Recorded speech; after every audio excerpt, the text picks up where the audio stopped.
திமுக கூட்டணியில் இணையும் புதிய கட்சி. வேண்டாம், தயவு செய்து போகாதீங்க, தலைவர் பதவி கூட தருகிறோம், வந்த ஆஃபர். பாஜக தலைமையிலான தேசிய ஜனநாயக கூட்டணியிலிருந்து விலகிய ஜி.கே. வாசன் அரசியல் ரீதியாக அடுத்த கட்ட நகர்வுகள் குறித்து தெளிவான முடிவுகளை எடுக்க முடியாமல் தவித்து வருகிறார். இது குறித்த தகவல்களை தற்பொழுது விரிவாக பார்க்கலாம்.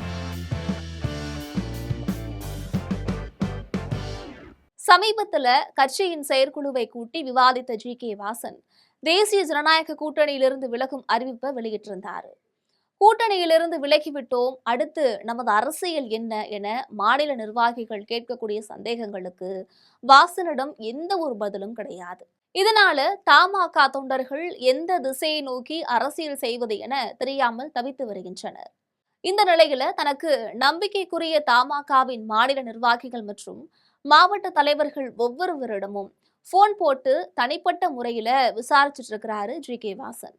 அப்போது அவரிடம் பேசிய பலரும் திமுக கூட்டணியில் காங்கிரஸ் இப்போது இல்ல, காங்கிரஸ் இருந்தால்தான் முந்தைய தேர்தலிலேயே நாம் திமுக பக்கம் நகராமல் இருந்தோம், தற்பொழுது அந்த தடை நீங்கி உள்ளது, அதனால ஸ்டாலினிடம் பேசுங்கள், திமுக ஓகே என்று சொன்னால் நாம் திமுக கூட்டணிக்குள் செல்வோம், இப்போதைக்கு திமுக கூட்டணிக்கு செல்வதுதான் கட்சியையும் தொண்டர்களையும் உங்கள் கட்டுப்பாட்டுக்குள் வைத்திருக்க முடியும், உள்ளாட்சி தேர்தல் வர இருக்கு, திமுக கூட்டணியிலிருந்து கணிசமான இடங்கள்ல போட்டியிட்டால் நமக்கு வெற்றி கூட கிடைக்கும், ஏதோ மாற்றத்தை விரும்பி தாவேக்குவுக்கு மக்கள் வாக்களித்துட்டாங்க, அதனால ஒரே மாதத்துல விஜய் அரசின் மீது மக்களுக்கு அதிருப்தி வர தொடங்கி இருக்கிறது, சட்டமன்ற தேர்தல்ல அவருக்கு கிடைத்த ஆதரவு மாதிரி உள்ளாட்சி தேர்தல்ல கிடைக்க போவது கிடையாது, அதனால கட்சியை நாம் காப்பாற்ற வேண்டுமானால் திமுகவுடன் கூட்டணி வைக்கலாம், ஸ்டாலினிடம் பேசி பாருங்கள் என்று கருத்து சொல்லியிருக்கிறாங்க.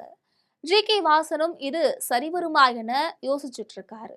இந்த நிலையில ஜி.கே. வாசனிடம் பேசிய தமிழக பாஜக தலைவர்கள் ஒருத்தர், தேசிய ஜனநாயக கூட்டணியிலிருந்து வெளியேறிவிட்டீர்கள், அதில் எந்த வருத்தமும் தேசிய தலைமைக்கு இல்லை, பேசாமல் தமிழக பாஜகவில் தமாகவை இணைத்து விடுங்கள், நைனா நாகேந்திரனை தலைவர் பதவியிலிருந்து மாற்றும் யோசனை அமித்ஷாவுக்கு இருக்கிறது, நீங்கள் தமாகவை பாஜகவுடன் இணைத்துவிட்டால் நீங்கள் தான் பாஜகவின் தலைவர், இதற்கு சம்மதம் மட்டும் சொல்லுங்கள், மற்றதை டெல்லியில் நான் பேசிக்கொள்கிறேன், இல்லையெனில் நீங்களே கூட அமித்ஷாவிடம் பேசுங்கள் என்று வலியுறுத்தியிருக்கிறார். இப்படி மாநில நிர்வாகிகளும் மாவட்ட தலைவர்களும் திமுகவுடன் கூட்டணி வைக்கலாம் என வலியுறுத்தும் நிலையில பாஜகவுக்கு வாருங்கள், பாஜக தலைவராகுங்கள் என ஆஃபர் கொடுப்பதால அடுத்த கட்ட அரசியல் குறித்து முடிவு எடுக்க முடியாமல் குழப்பத்தில் இருக்கிறாராம் ஜி.கே. வாசன். இது குறித்து நீங்கள் நினைக்கக்கூடிய கருத்துக்களை மறக்காமல் கமெண்டில் பதிவிடுங்கள். இது போன்ற அரசியல் செய்திகளுக்காக எப்பொழுதும் இணைப்பில் இருங்கள் ஜெம் தொலைக்காட்சியோடு.